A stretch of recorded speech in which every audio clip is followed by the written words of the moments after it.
ini saya menyapa Bapak Ibu seluruh sidang jemaat. Shalom. Sekali lagi shalom. Puji Tuhan, kita naikkan syukur kita kepada Tuhan buat pertolongan dan keselamatan yang Tuhan berikan kepada kita. Hingga pada saat pagi hari ini kita bisa datang untuk berkumpul beribadah kepada Tuhan. Sebab kita tahu bahwa keselamatan tidak ada dari siapapun juga selain daripada Dia yang menganugerahkan bagi kita saja. Begitu mari kita naikkan syukur kita kepada Tuhan. Mari kita nyatakan segala pujian dan syukur hanya bagi-Mu.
bertumbuh lewat membaca, lewat memberikan firman itu, semoga kami semakin hari semakin mengenal Engkau lebih dalam di setiap kehidupan kami.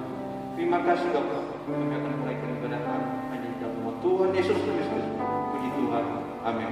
Persilakan dulu kembali Bapak. Kita akan melakukan pujian kita akan nyanyikan pujian untuk Tuhan. Terpujilah Tuhan.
Selamat pagi. Saya boleh berdiri di sini hanya karena kasih Tuhan yang meminta saya ke sini. Pada bulan Desember tanggal 3, saya sempat masuk rumah sakit Islam Benowo. Di sana saya dirawat dari tanggal 3 sampai tanggal 8. Saya bilang sama dokter, saya rawat jalan aja, Bu. Saya nggak mau masuk rumah sakit karena banyak COVID. Mendak, Bu, sendiri-sendiri tempatnya. Ya terus saya terima, saya dibawa ke rumah sakit dari waktu itu jam 7 malam sampai jam 10 saya dapat kamar. Waktu besoknya diperiksa, dibilang ibu ini punya kalium itu melebihi, karena orang itu tidak boleh kalium sampai melebihi, harus pas gitu loh. Jadi saya ini kelebihan, jadi ibu harus dirawat. Terus selama dirawat, ya oleh kemurahan Tuhan, kalium saya itu berkurang. Dan hingga hari ini Tuhan menolong, kalium saya sudah normal. Tapi masih sebulan sekali saya dikontrol sama dokter itu. Kebetulan dokter itu ramah sekali, jadi saya lihat dokter itu aja saya merasa saya bisa sembuh. Dan karena pertolongan Tuhan, Tuhan yang menunjuk dokter itu untuk merawat saya. Dan hingga hari ini, beberapa waktu lalu saya bisa datang ke gereja, bukan karena saya malas, tapi karena saya masih memulihkan kesehatan saya. Baru minggu kemarin, saya bisa datang. Semua itu karena pertolongan Tuhan. Segala puji, kemuliaan hanya bagi Tuhan. Dan sampai hari ini saya percaya kalium saya sudah normal. Dan saya dapat berbakti untuk memuji memuliakan nama Tuhan. Haleluya. Amin. Puji Tuhan, kesaksian yang luar biasa bahwa pertolongan Tuhan selalu ada bagi setiap kehidupan kita jika kita selalu berharap untuk dia.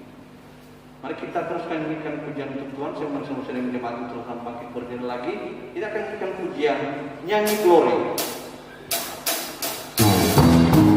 Glory,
Tuhan, mari kita siapkan hati kita, mari kita nyanyikan pujian untuk Tuhan. Firman-Mu agung.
Menjadi jalan hidup kehidupan kami sekalian.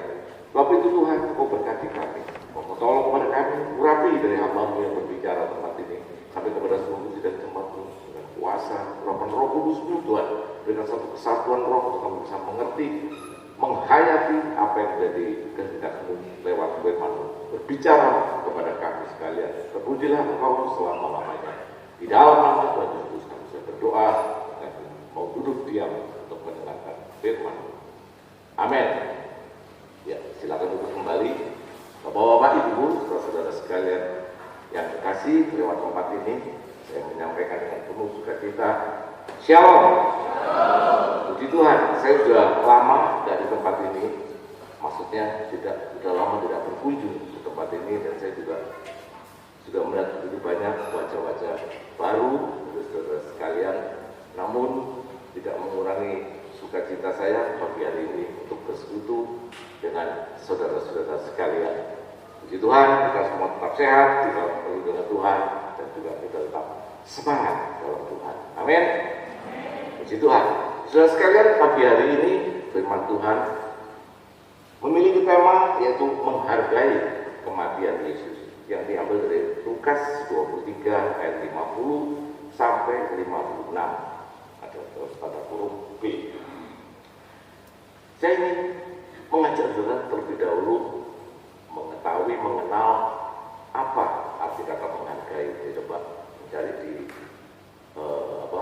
Wikipedia atau KBBI, biasanya itu kita search di internet banyak sekali, langsung kita bisa menemukan artinya. Jadi saya meringkaskan aja dari beberapa pengertian, yaitu menghargai itu artinya tidak menganggap suatu keadaan atau tidak menganggap seseorang itu sepele atau kita memandang sebelah mata.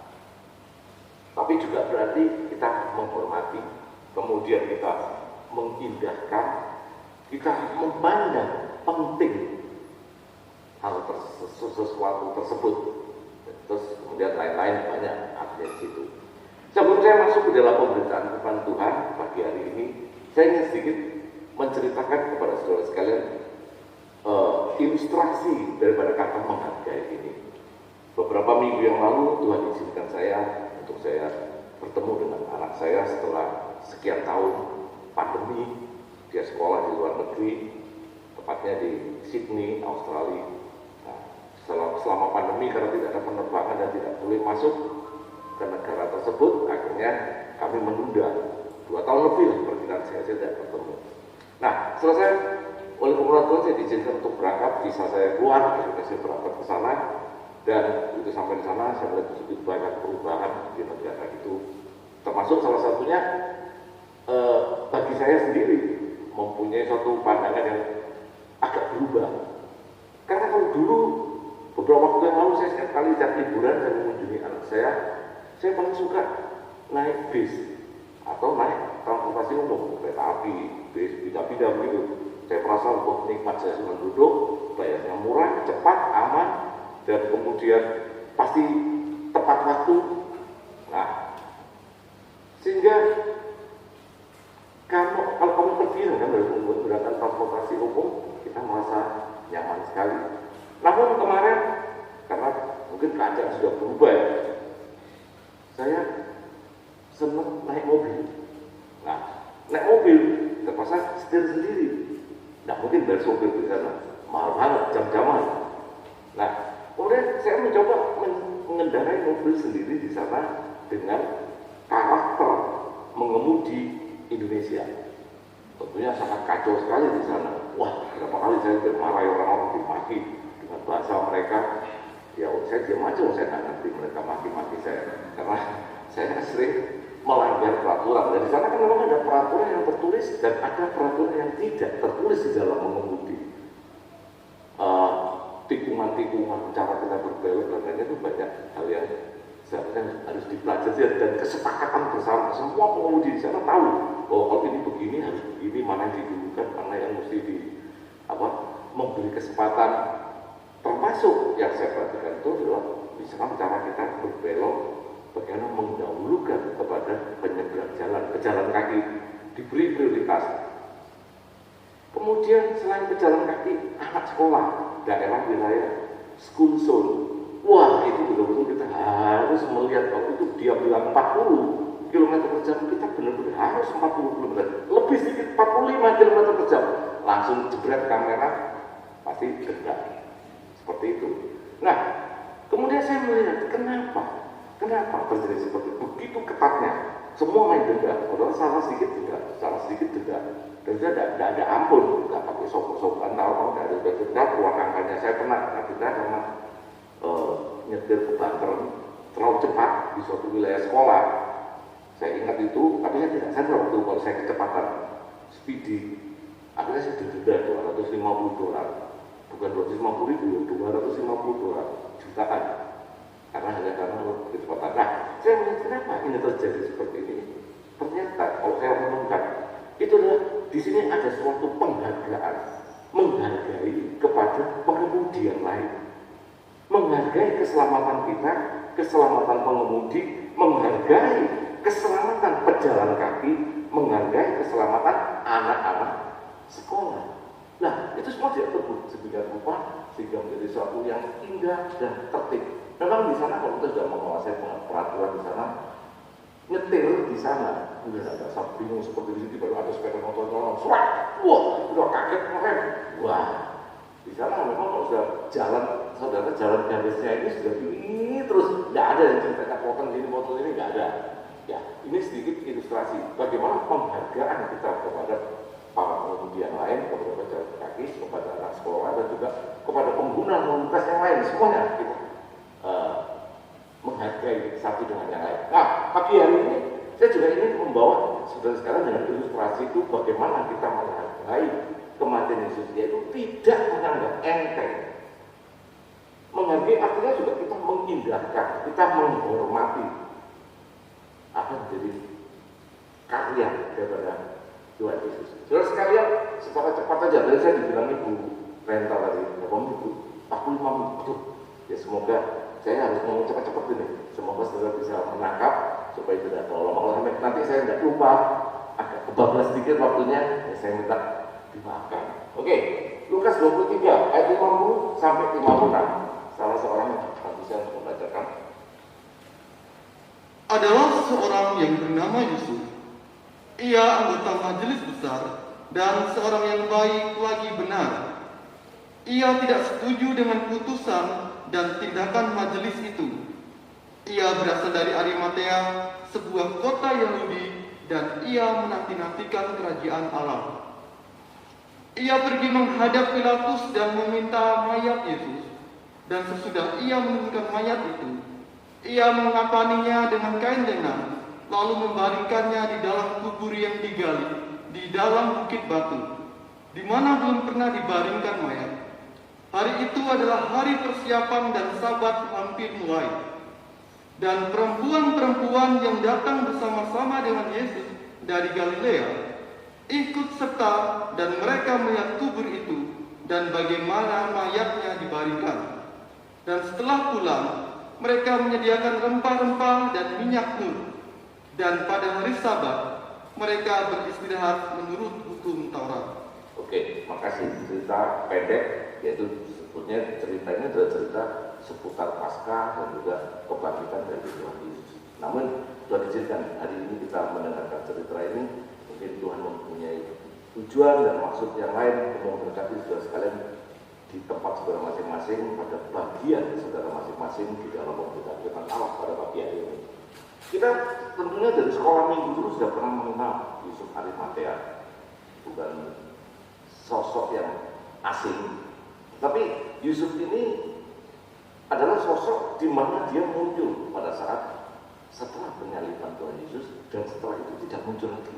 Setelah penyaliban Tuhan Yesus, dia menguburkan, memproses semuanya, diaturkan semua, dan setelah itu tidak pernah terdengar lagi nama dari Yusuf. Tetapi dari apa yang kita kenal dari 4 Injil, nama Yusuf dari Arimatea ini memang semua disebut di dalam 4 Injil ini. Dan saya ingin dengan cepat membacakan bagaimana masing-masing Injil itu menunjukkan siapa identitas daripada si Yusuf Arimatea. Tadi di Lukas 23 ayat 50-51 sudah kita baca tadi, dikatakan bahwa Yusuf Arimatea itu adalah seorang anggota majelis besar dan seorang yang baik dan benar. Dia tidak setuju dengan tindakan majelis, dan dia merupakan pribadi yang menanti-nantikan kerajaan Allah. Itu di Lukas. Kemudian di Matius 27 ayat 57 dikatakan dia adalah orang yang kaya yang telah menjadi murid Yesus. Jadi poin-poin yang saya bacakan ini tentunya sangat penting karena ini akan menunjukkan siapa dan kenapa ini Yusuf Arimatea tadi. Kemudian berikutnya Markus 15 ayat 43, anggota majelis besar yang terkemuka, dia menanti-nantikan kerajaan Allah. Dan di Yohanes 19 dikatakan dia adalah seorang murid Yesus. Nah, saudara sekalian, dari keterangan tersebut di atas dari 4 Injil secara singkat tadi saya bacakan, kita sama-sama tahu bahwa Yusuf Arimatea setelah status sosial, dia ini bukan seorang yang biasa-biasa, bukan masyarakat yang biasa, tetapi dia adalah seorang yang kaya, dia mempunyai kedudukan tinggi dan mempunyai status sosial yang tinggi di dalam saat itu bangsa Yahudi. Dikatakan dia seorang anggota majelis besar. Tentunya saat itu dia punya pengaruh, punya kuasa yang luar biasa, dan secara kerohanian di sini juga disebutkan beberapa kali bahwa dia adalah murid Yesus, dia pengikut Kristus, dan dia adalah orang yang menanti-nantikan kerajaan Allah. Luar biasa orang ini. Secara status sosial dia oke, secara rohani oke, secara kekayaan dan semuanya dia memiliki. Nah, tadi dikatakan bahwa Yusuf ini rindu untuk menantikan kedatangan Tuhan, rindu untuk menanti-nantikan kerajaan Allah yang belum pernah dilihatnya. Tapi dari cerita sepintas dari Lukas tadi yang sudah kita baca tadi, kita melihat bahwa Yusuf Arimatea tidak melihat itu semua di dalam pribadi Yesus pada saat dia menghadapi kenyataan bahwa Yesus sudah mati disalib. Maka yang dia lihat adalah sosok dari seseorang yang sudah terbujur kaku.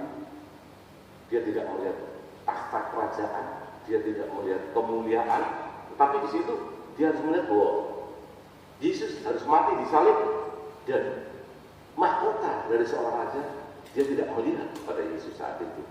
Dia hanya melihat mahkota duri di kepala Yesus. Nah, ini sesuatu yang luar biasa yang terjadi di sini.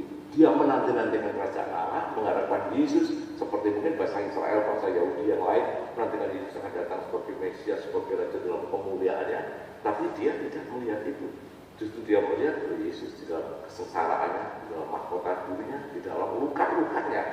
Saudara sekalian, yang luar biasa di sini yang saya katakan bahwa di dalam Yusuf Arimatea ini melihat luka, melihat darah, melihat bilur, melihat kematian daripada Kristus. Justru dari situ dia timbul keberanian, semangat daripada Yesus untuk dia, justru dia berani menampilkan dirinya. Karena dalam cerita tadi yang sudah 4 Injil yang menyebutkan Yusuf ini, memang salah satunya disebutkan bahwa Yusuf selama ini dia sembunyi-sembunyi di hadapan majelis agama Yahudi saat itu, Sanhedrin dan sebagainya. Dia sembunyi-sembunyi tidak berani menampilkan dirinya. Tetapi yang luar biasa di sini, karena kalau dia menampilkan diri sebagai dia pengikut Kristus, pasti dia akan, wah, konsekuensinya luar biasa. Nanti kita akan pelajari di setelah ini. Tetapi di sini saya ingin menunjukkan dulu bahwa bagaimana si Yusuf ini, karena dia melihat luka itu, timbul suatu keberanian dia untuk menyatakan, menunjukkan identitas dirinya. Akhirnya dia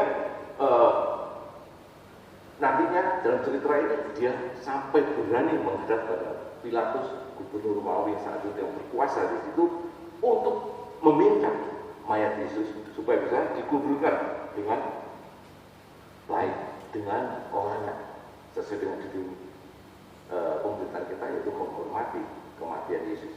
Nah, saudara sekalian, di sini ada suatu sikap.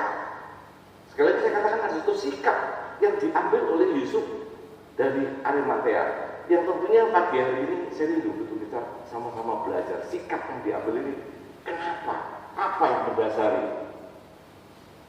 Oke, saya tidak jauh-jauh mengambil ini semua tertera di dalam ayat referensi sesuai kepala penabuh yang sudah membuat urutan daripada pemberitaan firman Tuhan, yaitu menghargai kematian Yesus dengan ayat Lukas 23:20 26, saya tidak keluar dari sini, tapi kita coba sama-sama menyimak apa yang sudah kita baca tadi.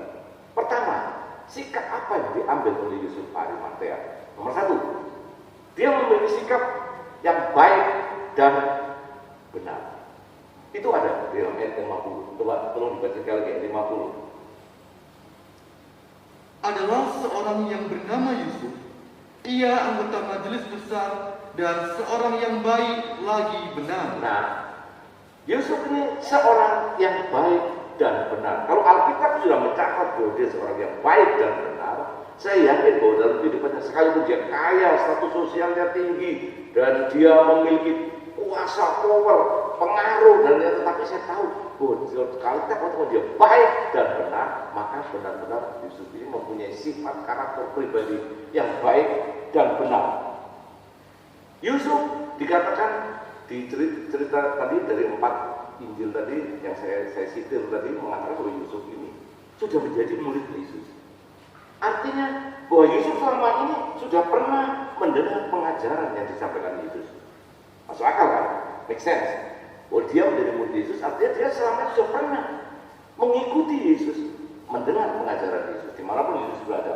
Nah, sebagai murid Yesus tentunya karakter atau sifat baik dan benar ini muncul dengan sendirinya karena dia digodok oleh firman Tuhan, dia mendengar firman Tuhan, pasti firman Tuhan mengubah, mengerjakan kehidupannya, dia menjadi memiliki karakter baik dan benar.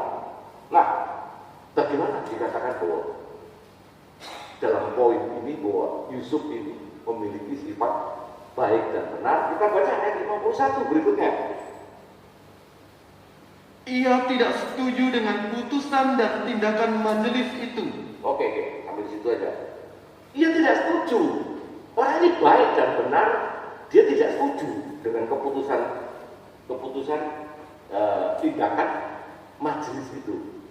Nah, sekarang kalau kita mengikuti cerita di sebelumnya, Lukas 23 secara keseluruhan di atasnya ayat sebelumnya, memang dikatakan bahwa sebetulnya Pilatus pun saat itu dia secara pribadi dia tidak menemukan kesalahan daripada Tuhan Yesus yang sehingga layak untuk dia diproses di pengadilan menjadi dihukum mati. Dia tidak menemukan kesalahan itu. Tetapi karena Pilatus tidak berani mengambil suatu melawan arus. Nah, ini pun juga kita sering kalau kita bicara politik di Indo kita sering juga mendengar itu kalau kita kadang tidak berani melawan arus karena masa semua berseru berteriak untuk menyalahkan Yesus dan minta Yesus disalibkan, dan Pilatus tidak berani. Padahal Pilatus tahu bahwa Yesus tidak salah, tetapi Pilatus harus tunduk dan Pilatus harus nurut. Dia kalah suara dengan orang Yahudi yang meminta dari Yesus disalibkan. Nah, makanya dikatakan di sini dia orang yang baik dan benar. Karena apa? Hati nuraninya dia mengatakan bahwa orang ini Yesus ini tidak salah. Si Yusuf bilang Yesus tidak salah. Ia tidak setuju dengan tindakan dan keputusan majelis saat itu. Karena dia tahu kalau dia orang baik dan orang benar, maka dia selalu melihat sesuatu itu persoalan dari kacamata hati yang baik, hati yang benar. Kalau seseorang memiliki hati yang tidak baik dan hati yang tidak benar, selalu melihat sesuatu juga dari kacamata yang tidak baik dan tidak benar. Kita punya hati yang curiga sama orang, pasti melihat sesuatu orang tuh, wah curiga terus. Apapun yang menurut seseorang itu, pasti kita melihat dari kacamata curiga kita. Kita punya pikiran negatif terhadap seseorang, terhadap semua orang. Pasti kita melihat orang juga dari kacamata negatif kita. Nah, ini saudara sekalian, kita harus belajar bagaimana kita memiliki sifat yang baik dan benar untuk kita tahu secara proporsional. Nah, kita dalam kehidupan sehari-hari juga seringkali dihadapkan pada kenyataan untuk memilih benar atau tidak benar. Nah, ini kalau kita di kerjaan, kebetulan saya juga seorang bekerja ya, saya seorang bisnismen. Saya pun juga seringkali dihadapkan ini benar dan ini tidak benar. Bagaimana kita harus mengambil suatu risiko, suatu keputusan, atau kalau menurut ini secara umum, secara layak ramai mengatakan ini benar, sekalipun secara umum tidak benar, seringkali kita tidak bisa mengambil suatu kontraflow, harus untuk berlawanan dengan mereka, mengatakan bahwa oh ya ini tidak benar, kita kalah suara dan kita tidak berani. Dan itu suatu fakta, kita tidak bisa mengingkari. Seringkali kita juga seperti itu. Semua mengatakan ya, mau tidak mau kita tidak berani tampil beda, tidak berani menunjukkan warna kita mengatakan iya juga sekalipun tidak sesuai dengan kebutuhan. Nah, ini kita tentunya kita sama-sama doakan bagaimana kita menjadi kehidupan yang baik dan benar, berani untuk mengatakan suatu kebenaran sekalipun harus menentang arus. Oke, kemudian berikutnya, karakter apa, sikap apa yang diambil dari Yusuf Arimatea? Yaitu dia memiliki sikap yang menantikan kerajaan Allah. Ya, tadi sudah jelas tadi di ayat 51b.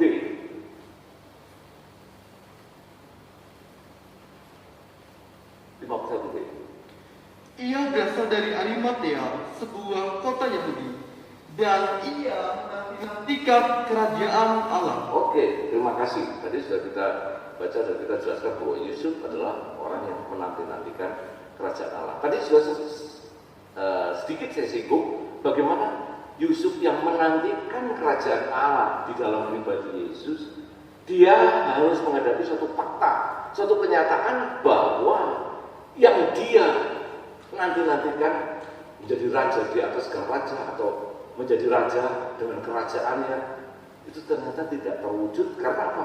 Karena dia harus melihat Yesus dengan mati, dengan luka, kemudian harus melihat Yesus dengan mahkota durinya yang membawa kepada kematiannya. Padahal dia tentunya saya bisa bayangkan dia rindu untuk melihat sesuatu sesuai dengan pemikiran kita kalau kita menanti-nantikan kerajaan, tentu kita melihat sesuatu yang megah, yang luar biasa. Tapi dia menghadapi suatu fakta yang tidak sesuai dengan apa yang dia cita-citakan, yang dia bayangkan.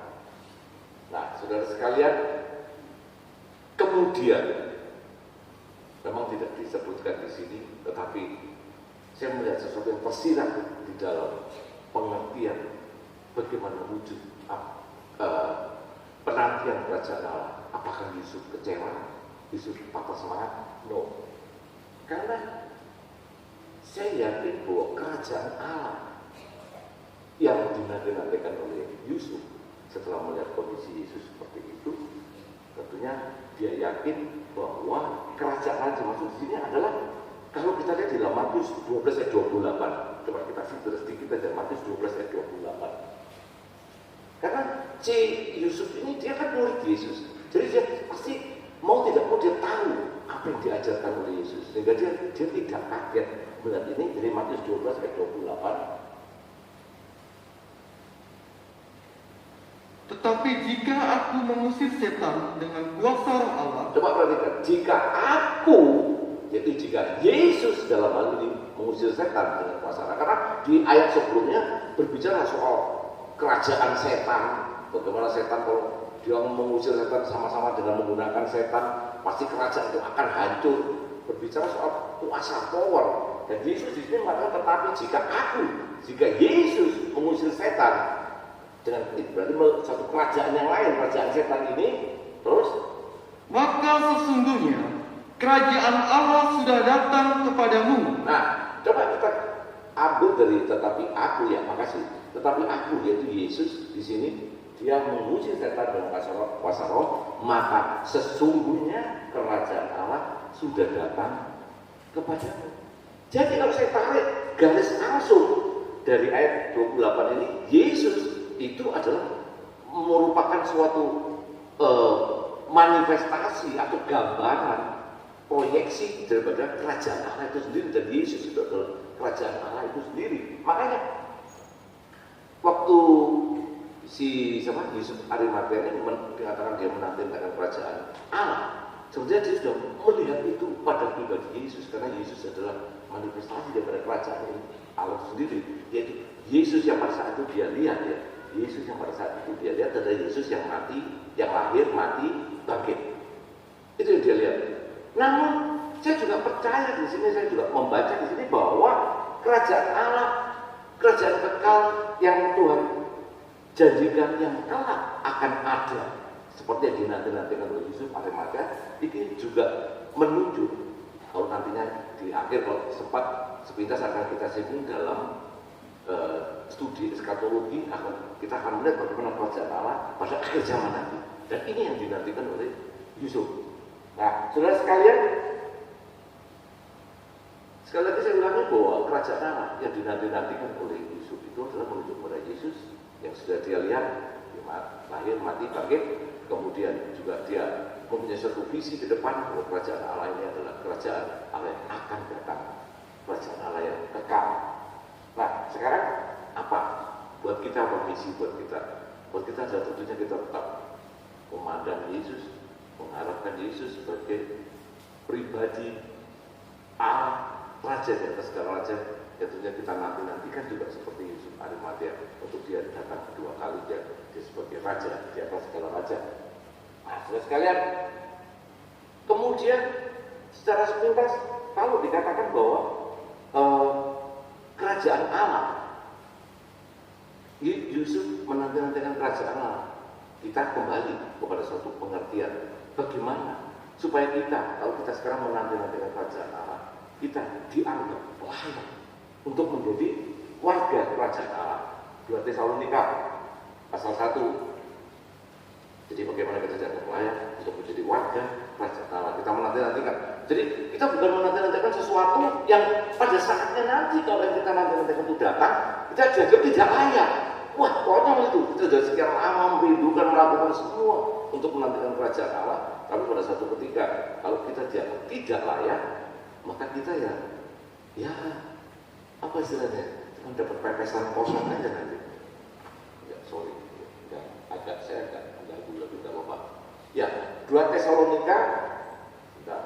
2 Tesalonika pasal pertama. Nah, saya ingin membaca ayat kedua sampai kelima, tapi saya ingin baca ayat yang kelima dulu.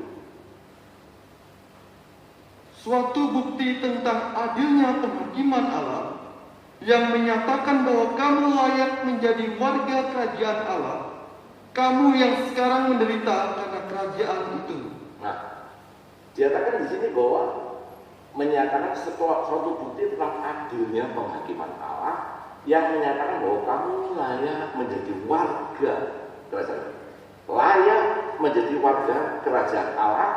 Dikatakan di sini, kamu sekarang menderita karena kerajaan itu. Nah, dari sini kita bisa mengambil satu kesimpulan bahwa kita layak menjadi warga kerajaan Allah yang dinanti-nantikan, yang dijamkan, itu kita harus masuk, mau menderita. Saya tidak akan bicara lebih panjang apa itu menderita. Kita semua tahu apa yang kita menderita, bukan menderita dalam arti kata yang benar, tapi kita bisa mengerti sendiri bagaimana kalau kita harus menderita karena Kristus. Itu menderita. Kemudian ayat yang keempat di atasnya.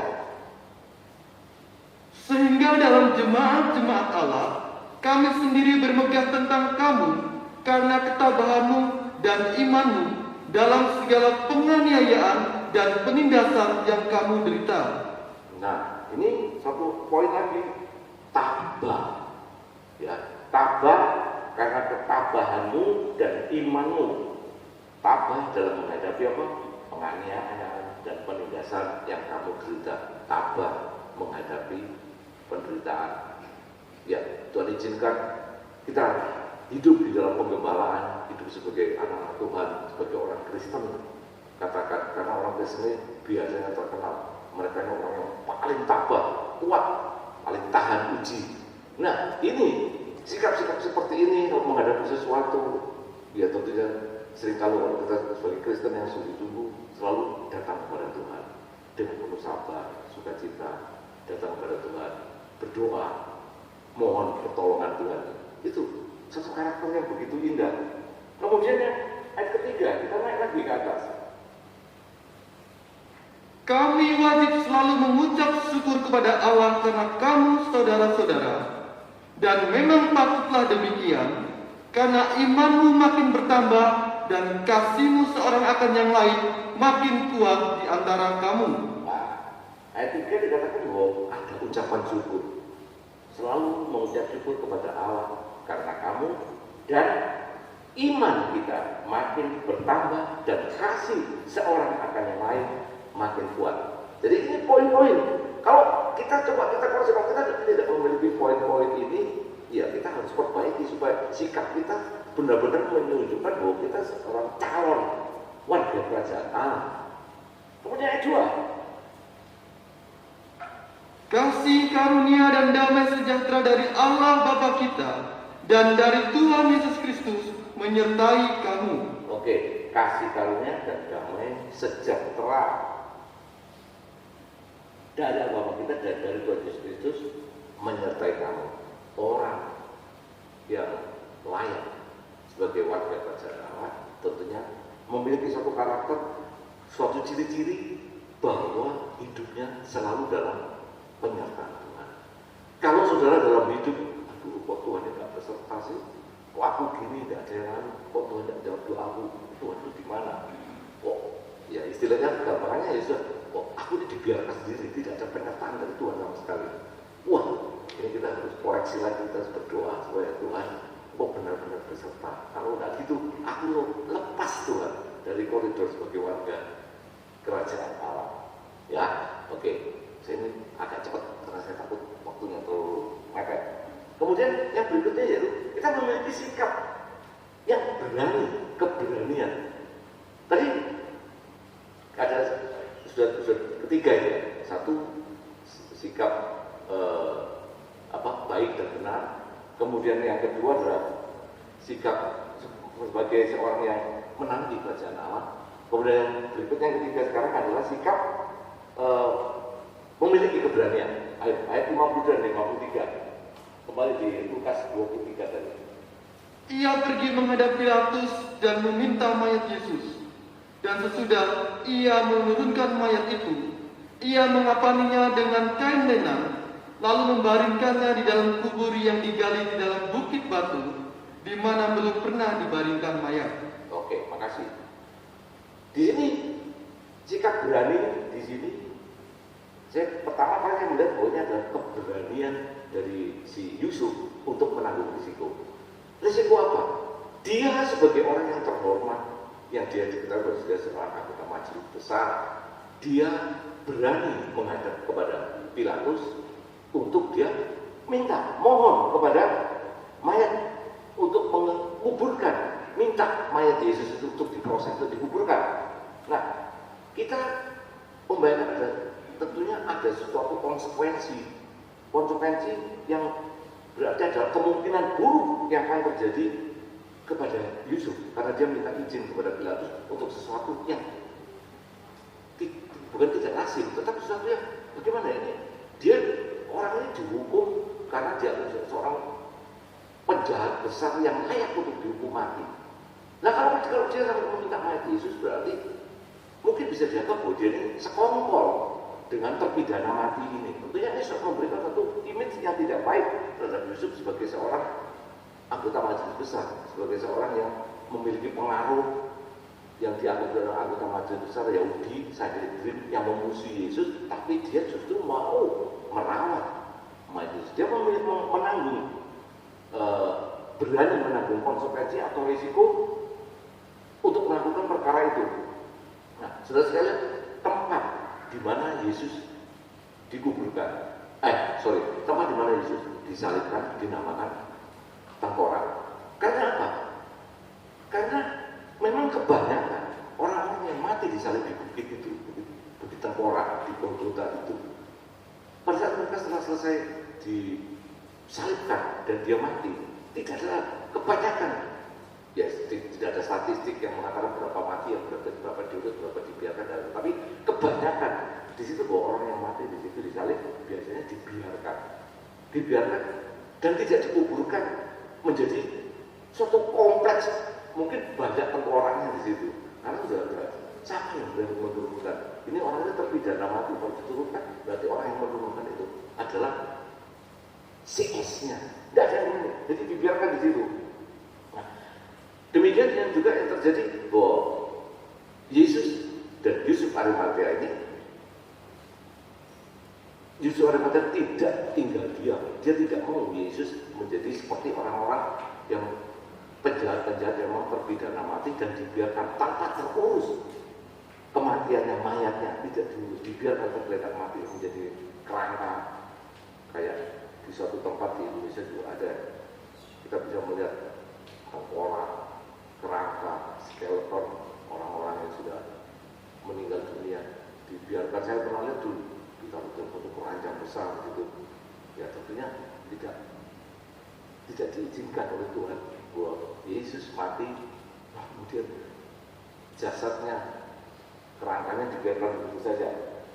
Nah, kemudian si Yusuf berani mengambil kesimpulan itu karena dia juga berani mengambil risiko bahwa dia akan direndahkan oleh orang-orang Yahudi, teman-teman sejawatnya dalam anggota majelis.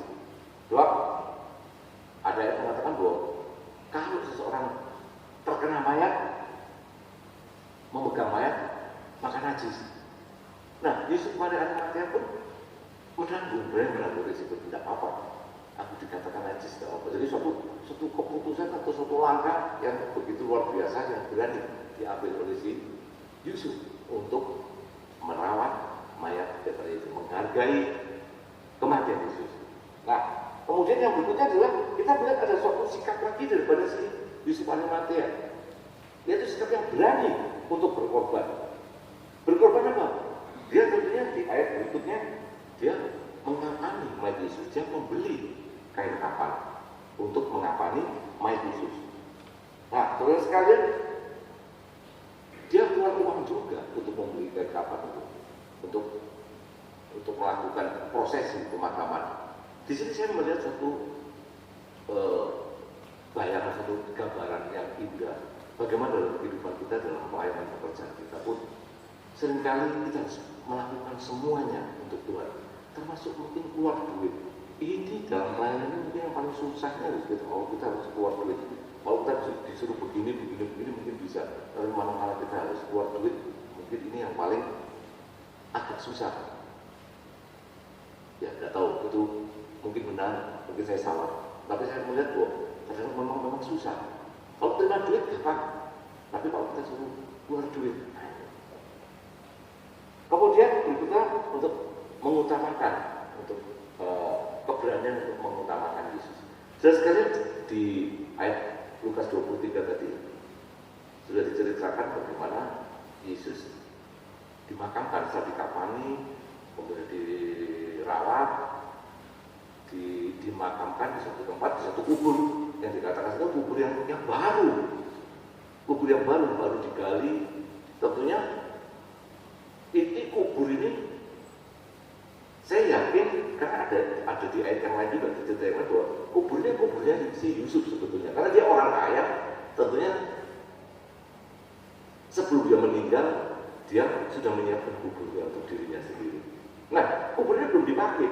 Di ayat sini kalau kita baca bahwa kubur ini baru, belum pernah dipakai, dan ini digunakan oleh Yusuf Arimatea untuk menguburkan mayat Yesus. Dan saya yakin cerita di Alkitab ini benar bahwa Yusuf kubur ini adalah milik daripada Yusuf. Karena apa?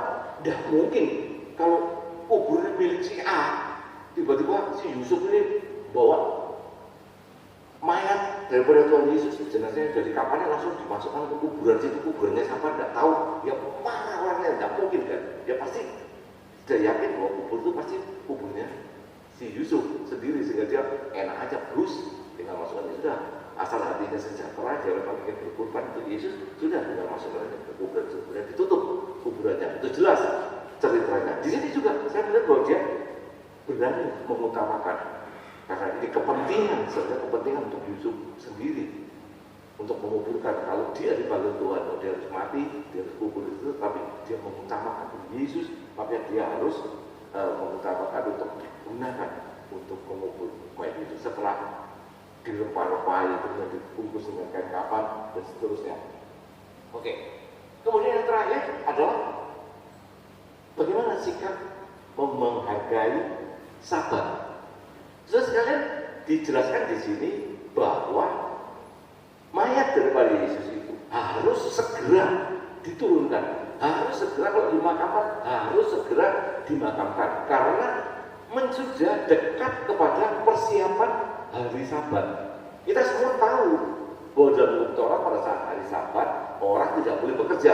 Tetapi ini kalau menurunkan mayat, memberikan rempah-rempah, menutup dengan kain kafan dan seterusnya, itu suatu kegiatan, aktivitas yang tidak diperkenankan oleh Tuhan pada hari Sabat. Nah, ini tentunya semua termasuk Yusuf dan wanita-wanita yang saat itu menyertai prosesi pemakaman Tuhan Yesus, itu mereka tidak mau melanggar, bahwa mereka melanggar hukum Sabat. Terus sekalian sedikit aja cerita, mungkin anak-anak setia sudah banyak yang tahu, tapi saya ingin sedikit memberikan suatu gambaran. Kalau kita di Indonesia, kita mengatakan bahwa hari berganti hari itu pukul 24.00 atau pukul 00.00, ya kan? Itu adalah sudah berganti hari. Namun di dalam pengkalenderan di dalam bangsa Yahudi saat itu, pergantian hari itu dimulai pada pukul 18.00 atau pukul 6 sore titik 00. Nah, makanya sejak dulu saya sekolah minggu saya berpikir loh, bagaimana kalau Yesus itu mati di hari Jumat, kemudian kok hari ketiga bangkit, mati Jumat sudah sore, berarti kan Sabtu sore baru 1 hari, Minggu pagi baru setengah hari, ya 2 hari lah katakan, 1,5 sampai 2 hari. Tetapi Alkitab mengatakan bahwa Yesus bangkit pada hari yang ketiga. Nah, ternyata di dalam kalender Yahudi tersebut jelas Yesus mati pada hari Jumat, makanya kita merayakan Jumat Agung jam 3 sore. Nah, kalau jam 3 sore Tuhan Yesus mati di atas kayu salib sampai jam 6 sore, artinya dia sudah 1 hari, ya kan? Karena harinya dimulai pukul 6 sore, 6.00. Kemudian Jumat 6.00 sudah 1 hari, kemudian Sabtu 6.00 itu 2 hari. Nah, begitu sudah mulai jam 7, Sabtu malam jam 7, sampai Minggu besok sore jam 6, itu sudah hari yang ketiga. Makanya Yesus pada saat Minggu pagi, ya, kita peringati Minggu Paskah dan sebagainya, itu sudah masuk di dalam hari yang ketiga Yesus bangkit.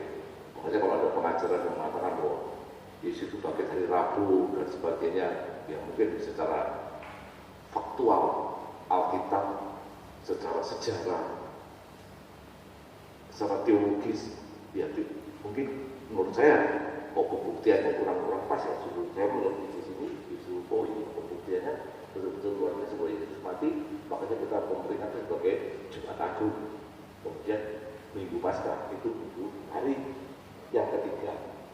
Ya, puji Tuhan, semoga penjelasan ini cukup memberikan gambaran. Kalau yang belum tahu, kalau saya tahu, puji Tuhan, semoga mengaminkan ini.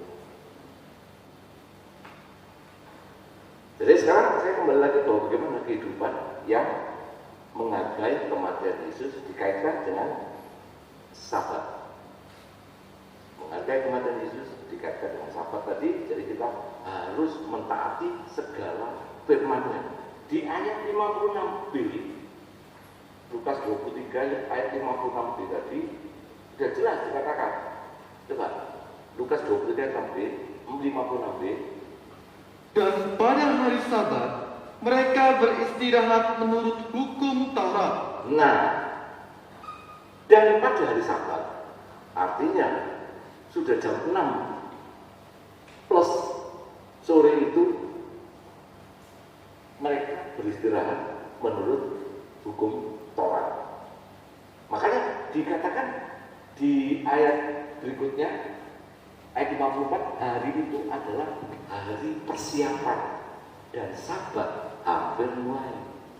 Nah, jadi sangat jelas sekali bahwa hari itu adalah hari persiapan dan Sabat hampir mulai. Jadi waktunya pendek sekali.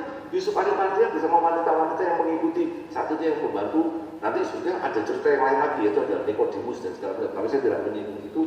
Tapi kita melihat di sini bahwa mereka bekerja begitu cepat untuk supaya menyelesaikan itu, dan mereka menghargai Sabat. Mereka tidak mau melanggar Sabat, sehingga sebelum Sabat dimulai, persiapan Sabat dimulai, mereka sudah selesai dan mereka sudah beristirahat. Ya, ini jelas. Dan pada hari Sabat mereka beristirahat. 56b, pada hari Sabat mereka beristirahat. Artinya sudah selesai, luar biasa ya. Jadi mereka cepat. Wah, pokoknya sudah selesai dikubur, mereka tidak mau melanggar sahabat, mereka cepat menyelesaikan semua pekerjaan sehingga pada tag hari sabat, mereka sudah menyelesaikan semua pekerjaan. Oke? Nah, yang terakhir, saya masih boleh nggak lanjut? Nah, yang terakhir ya, kita bicara dari tadi mengenai menghargai kematian Yesus. Bisa tahu menghargai kematian Yesus. Tetapi rasanya kurang lengkap kalau kita mengatakan bahwa menghargai kematian Yesus, karena di sini kita tahu sama-sama itu dalam pengajaran kita selalu mengatakan bahwa kematian, kebangkitan, dan kemuliaan. Ini tiga hal yang menjadi satu kesatuan, tiga serangkai ini menjadi satu kesatuan. Kita menghargai kematian, kebangkitan, sampai kepada kemuliaan Yesus.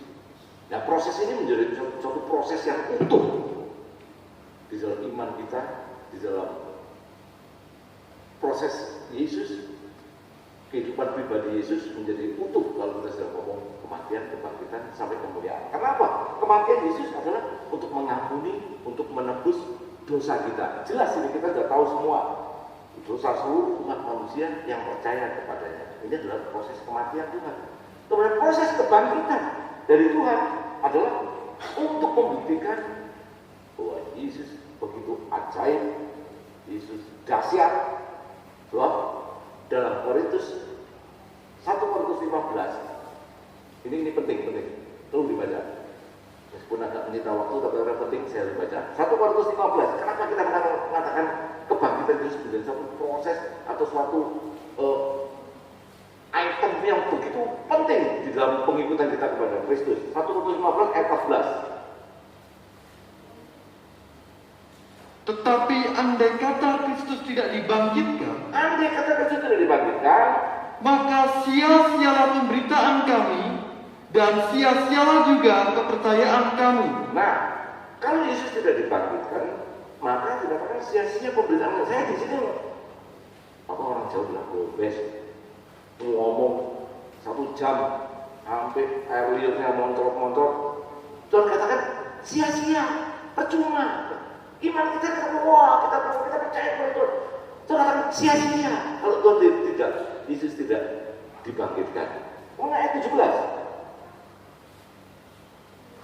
Dan jika Kristus tidak dibangkitkan, maka sia-sialah kepercayaan kamu dan kamu masih hidup dalam dosamu. Nah, dan kita semua saat ini kalau Yesus tidak dibangkitkan, kita semua masih hidup dalam dosa kita. Jadi kita omong kosong, ini semua yang kita bicarakan percuma. Kenapa? Karena kita masih hidup dalam dosa. Kita tidak bisa melepas kehidupan kita dari dosa. Yang terakhir yaitu ayat 18.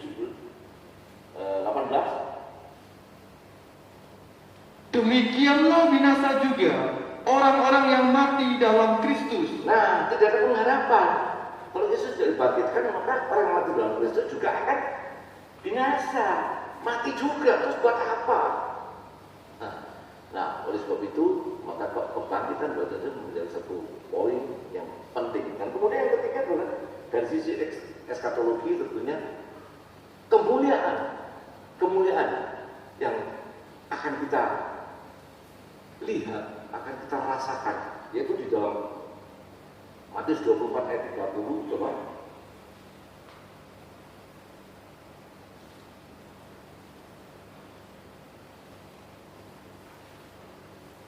Berdoalah supaya waktu kamu Matius 24 ayat 30. ayat 30. Ya. Pada waktu itu akan tampak tanda anak manusia di langit, dan semua bangsa di bumi akan meratap, dan mereka akan melihat anak manusia itu datang di atas awan-awan di langit dengan segala kekuasaan dan kemuliaannya. Nah, sekalian ini kalau saya ngomong ini sebenarnya terlalu jauh ya, tetapi tidak, saya nyinggung aja untuk bahwa bagaimana membuat bahwa proses kematian, kebangkitan, kemuliaan, penghargaan kita terhadap kurban Kristus, kemudian tujuan daripada kebangkitan sampai kepada kemuliaan, Yesus akan datang dengan segala kekuasaan, dia sebagai raja dan segala raja, berakhir zaman nanti dengan kemuliaan kekalnya kita.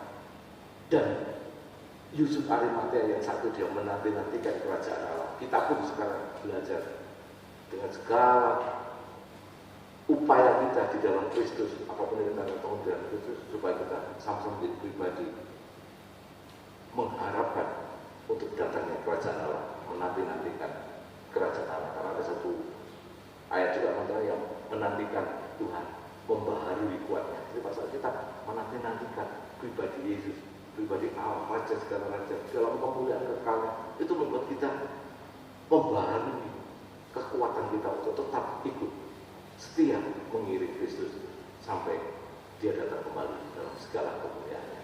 Amin. Puji Tuhan. Satu lagu sama-sama dengan nyanyikan, ku tinggikan korbanmu.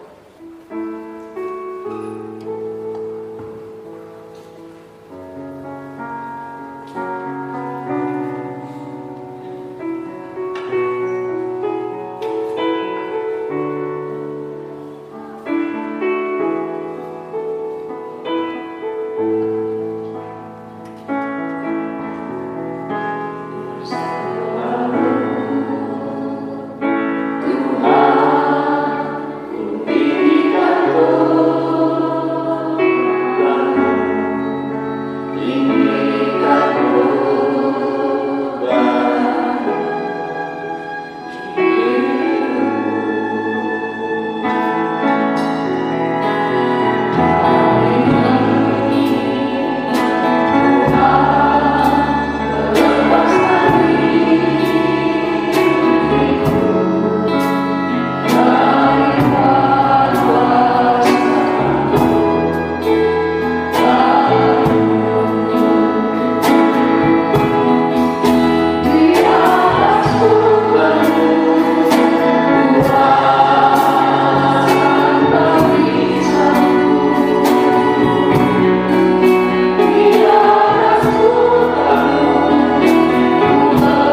memberikan dirimu menjadi korban keselamatan.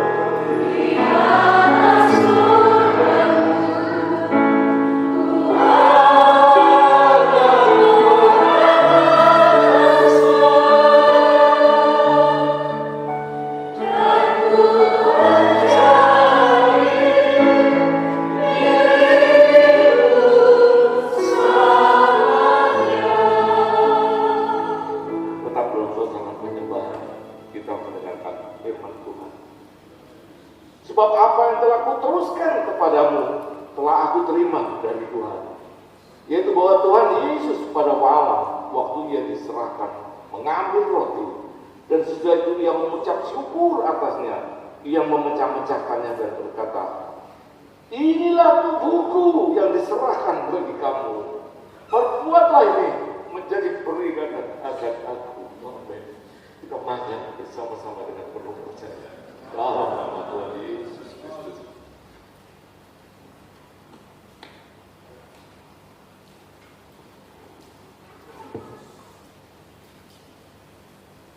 Telah terbuka kawan.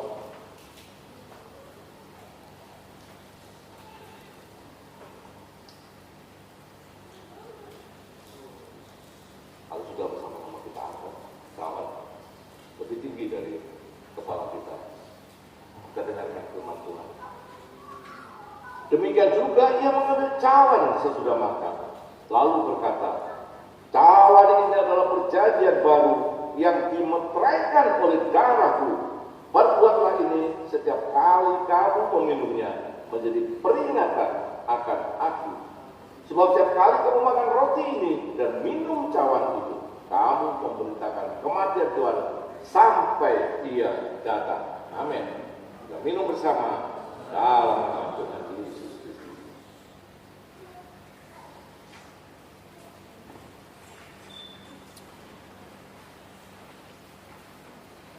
Kita nyanyikan lagu ini di atas kurban. Kita nyanyikan di atas kurban.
Engkau nyatakan kasih-Mu dalam pemberitaan firman yang kami dengar pada siang hari ini. Roh-Mu selalu bekerja ketika kami mendengarkan firman-Mu, Tuhan. Bila setiap kata firman yang kami dengar dapat termeterai dengan baik di hati kami, Tuhan. Kami boleh menghargai korban-Mu, Tuhan. Kami boleh menghargai setiap kesempatan yang Tuhan berikan untuk kami beribadah. Memberkati kami karakter-karakter yang baik, Tuhan. Biarlah setiap firman pengembalaan yang kami dengar itu sanggup mengubahkan kehidupan kami, Tuhan. Kami menyerahkan kehidupan ini untuk dibentuk, diproses sesuai kehendak-Mu, Tuhan. Pakai kehidupan kami sehingga setiap orang boleh percaya kepada Engkau. Setiap orang boleh melihat Engkau dalam kehidupan kami, Tuhan. Kami bersyukur, Tuhan. Kami bersyukur. Dan kami bersyukur, Tuhan. Kami boleh menikmati persekutuan dengan darah dan tubuh-Mu yang memperingatkan kami untuk kasih-Mu, yang rela berkorban bagi kami, menyelamatkan kehidupan kami ini, Tuhan. Terima kasih, Tuhan. Terima kasih. Memberkati hamba-Mu di dalam pelayanan-pelayanan yang Tuhan percayakan di kesempatan-kesempatan lain. Menyerahkan domba-domba yang digembalakan di tempat ini. Tuhan juga memperhatikan setiap pergumulan kami, setiap kerinduan kami. Tuhan memberkati. Kami bersyukur di dalam nama Tuhan Yesus Kristus. Haleluya. Amin. Bersama kita bangkit berdiri, kita akan menerima berkat dari Tuhan. Sebelumnya ada beberapa permohonan bantu doa di sini, yaitu bantu doa untuk anak Jo, putra dari Bapak Edi Sugiarto yang sedang opname di rumah sakit. Pemohon keluarga. Kemudian bantu doa untuk Bapak Pendeta Asapati Silibu, saat ini di ruang ICU, ada penggumpalan darah di kepala. Pemohon Esther Gulu. Kemudian bantuan doa untuk Badan Misi GKKA. Kembali akan melakukan pelayanan misi ke Pulau Pelin di dusun Ombuli dan Makalinga pada tanggal 2 sampai 5 Juli 2022. Kita dengan kepala kita sama-sama mendoakan mereka yang membutuhkan bantuan doa. Pada akhir daripada ibadah kami pada pagi hari ini, Tuhan, pertama-tama kami bersyukur, berterima kasih, hati kami penuh dengan sukacita karena Kau telah memenuhkan hati kami dengan firman-Mu, dengan sikap-sikap yang benar kepada Engkau. Kami layak menjadi anggota kerajaan Allah. Dan kemudian sebelum kami meninggalkan tempat ini, ada beberapa saudara kami yang membutuhkan pertolongan doa terutama, yaitu anak daripada Bapak Edi Sugiarto, Jul, dan juga Pendeta Asapati Siliwu. Kau mengetahui keadaannya yang sedang berbaring di rumah sakit. Mereka berdua di dalam kondisi lemah di rumah sakit, Tuhan. Kau menolong, Tuhan. Berikan kekuatan kepada seluruh keluarga, berikan kesembuhan kepada yang sakit, supaya boleh kembali memuji, memuliakan Engkau, melakukan seluruh aktivitas mereka dengan sebaik-baiknya. Dan juga untuk misi KIM, kami tetap mendoakan Tuhan, Kau membukakan jalan, Kau menolong Tuhan, memberkati, memakai mereka semua yang terlibat di dalamnya, menjadi alat guna kebesaran kemuliaan nama-Mu, dan banyak jiwa-jiwa dimenangkan, dan jiwa-jiwa diselamatkan Tuhan. Terima kasih banyak, terima kasih, dan juga untuk kamu sekalian yang sudah jemaat Joko ini Tuhan, akan segera meninggalkan tempat ini. Hamba-Mu memohon kemurahan-Mu Tuhan, untuk memohonkan berkat buat mereka sekalian, buat saudara sekalian dan jemaat yang ada di tempat ini. Berkat yang luar biasa Tuhan, yang tidak terbatas. Berkat daripada Allah Bapa, Allah Anak, Allah Roh Kudus, sepenuhnya di dalam nama Tuhan Yesus Kristus memberkati kami semua tanpa terkecuali seorang pun, mulai dari saat ini meninggalkan tempat ini sampai Maranatha Kau datang kembali. Berkat-Mu tercurah limpah atas kami semua dengan tidak terbatas. Terima kasih Bapa di surga, di dalam nama Tuhan Yesus Kristus kami sudah berdoa menaikkan syukur permohonan kami. Amin. Ya, selamat siang, Tuhan memberkati.